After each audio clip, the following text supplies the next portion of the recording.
तो दोस्तों, केदारनाथ धाम को जागृत महादेव क्यों कहा जाता है?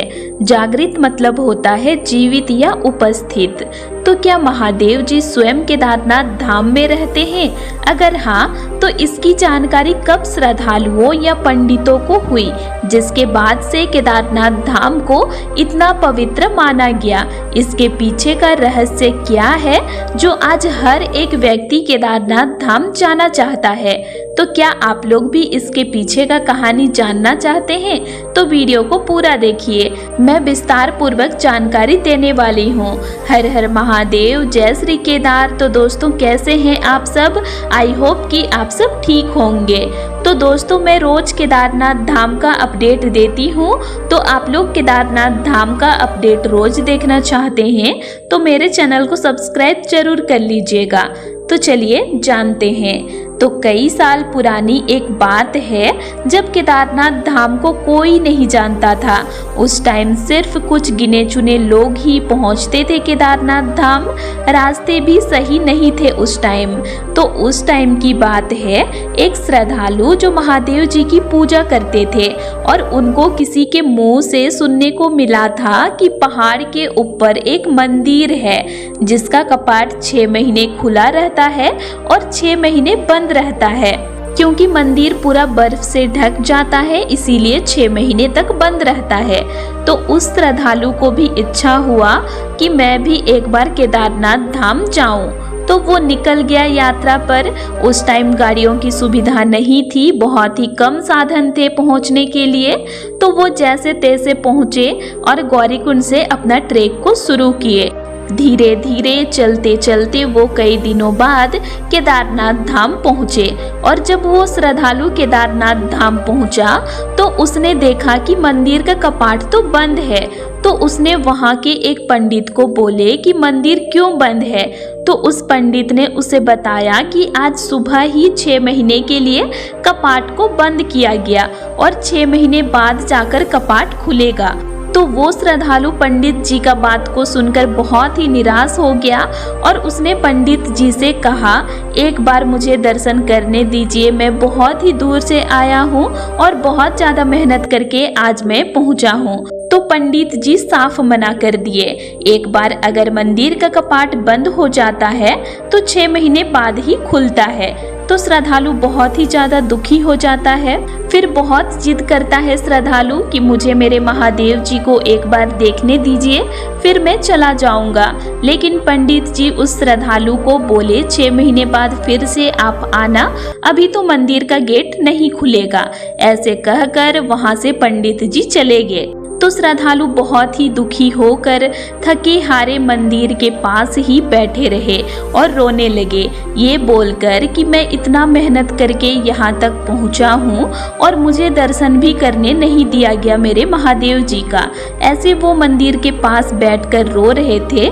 फिर एक साधु वहाँ पर आते हैं और उस भक्त से पूछते हैं कि तुम रो क्यों रहे हो? तो वो श्रद्धालु सारी बातें उस साधु को बताते हैं।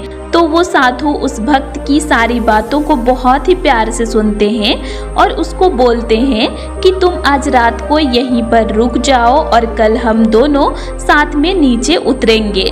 तो वो महादेव जी का भक्त वहीं पर केदारनाथ मंदिर के पास ही उस साधु के साथ में सो जाता है।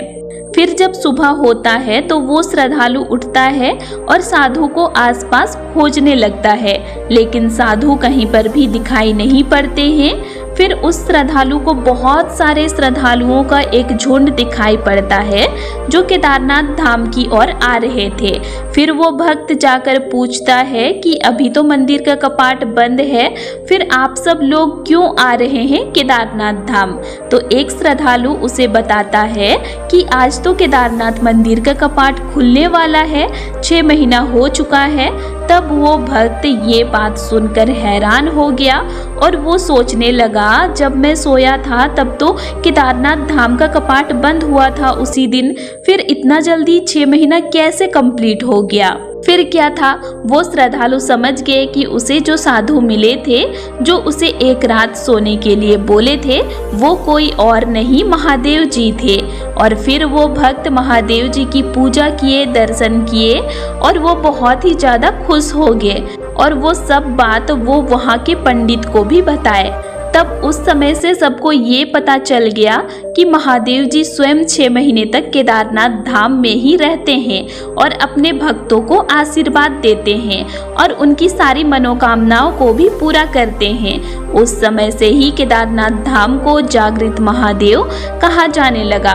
मतलब महादेव जी स्वयं केदारनाथ धाम में रहते हैं और हर उस भक्त के साथ रहते हैं जो सच्ची भक्ति, आस्था और अपने इरादे नेक रखते हैं। इसीलिए तो आज के टाइम में हर कोई केदारनाथ धाम पहुंचना चाहते हैं और महादेव जी का एक बार दर्शन करना चाहते हैं। बहुत से लोगों के मुंह से आपने जरूर ये सुना होगा कि केदारनाथ धाम का ट्रेक करते समय हमें महादेव जी का दर्शन पहाड़ों पर या बर्फ की चोटियों पर या बादलों पर हुआ। तो ये जो आप लोगों को सुनने को मिलता है ना, ये सब सच होता है। सच में महादेव जी केदार घाटी में दिखाई पड़ते हैं। 6 महीने तक महादेव जी केदारनाथ धाम में रहते हैं और अपने भक्तों को दर्शन देते हैं। मैं भी जब ट्रेक कर रही थी तब मुझे भी महादेव जी का दर्शन पहाड़ पर हुआ था और मैं बहुत ही ज़्यादा खुश हुई थी कि मुझे महादेव जी का दर्शन रास्ते में ही हो गया था। तो आप लोग भी कभी यात्रा पर आने वाले हैं केदारनाथ धाम तो सच्ची भक्ति से आइए, आप लोगों को भी महादेव जी का दर्शन जरूर होगा। अभी तो कपाट बंद है, 2026 में फिर से खुलेगा, तो आप लोग 2026 में आ सकते हैं केदारनाथ धाम। अप्रैल लास्ट या मई के फर्स्ट में केदारनाथ धाम का कपाट खुल जाएगा। तो जिसको आना है वो अभी से महादेव जी से प्रार्थना कीजिए, क्योंकि जब तक महादेव जी का बुलावा नहीं आएगा तब तक कोई भी श्रद्धालु केदारनाथ धाम नहीं पहुंच सकते हैं। तो दोस्तों आज हो गया 1 नवंबर और केदारनाथ धाम का मौसम आज भी धूप वाला है। बर्फबारी अभी तक शुरू नहीं हुआ है। इसी के साथ दोस्तों बद्रीनाथ धाम का यात्रा अभी तक चल रहा है। 25 नवंबर को बद्रीनाथ धाम का कपाट बंद होगा। तो जिन भी श्रद्धालुओं को बद्रीनाथ धाम का यात्रा करना है वो 24 नवंबर तक बद्रीनाथ धाम पहुंच जाइए। आप लोगों का दर्शन आराम से हो जाएगा। गाड़ियों की सर्विस चालू है। हरिद्वार ऋषिकेश से सीधा बद्रीनाथ धाम तक गाड़ियां चल रही है, तो कोई दिक्कत नहीं है, आप लोग यात्रा कर सकते हैं। तो दोस्तों आज के लिए इतना ही और आप लोगों को मेरा आज का इन्फॉर्मेशन कैसा लगा ये मुझे कमेंट करके ज़रूर बताइएगा। और वीडियो अच्छी लगी तो वीडियो को लाइक कीजिएगा और साथ ही चैनल को सब्सक्राइब भी जरूर कर लीजिएगा। और अगर आप लोगों को केदारनाथ धाम से रिलेटेड और भी वीडियोस देखने हैं तो मेरे चैनल में अपलोड हैं, आप उनको भी देख सकते हैं। तो चलिए फिर मिलते हैं एक नई वीडियो के साथ। Thanks for watching.